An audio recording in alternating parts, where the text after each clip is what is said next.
रायगड लोकसभा मतदारसंघातून शिवसेनेनं रायगड लोकसभा मतदारसंघावर हक्क सांगितलाय।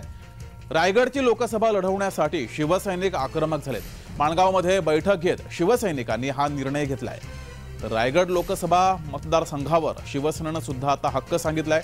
या ठिकाणी अजित पवार यांच्या राष्ट्रवादीचे सुनील तटकरे हे खासदार आहेत आणि याच रायगड लोकसभा मतदारसंघावर शिवसैनिकांनी सुद्धा आता हक्क सांगितलाय। त्यामुळे महायुतीमध्ये ही जागा आता कुणाकडे जाते या संदर्भात चर्चा सुरू झाली आहे।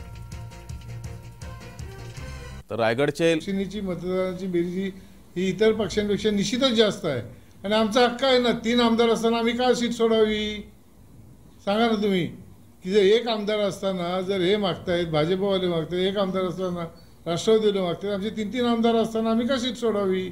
आम्ही 100% हक्क आमचा सांगणार आहोत आणि उद्या आम्ही मुख्यमंत्री शिंदे साहेबांना आम्ही भेटून आमची मागणी करणार आहोत त्या ठिकाणी। आणि माझ्यासारखा उमेदवार आहे, मी 4 वेळा जिल्हा परिषदेला वेगवेगळ्या मतदारसंघात निवडून आलेलो आहे आणि मी स्वतः विधान परिषद लढवलेली आहे।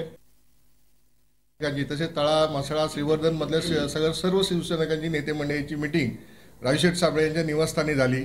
त्या ठिकाणी आम्ही सर्वानुमते राजू साबळे यांना विनंती केली की तुम्ही या लोकसभेसाठी उमेदवारी अर्ज भरा, उमेदवारी घ्या।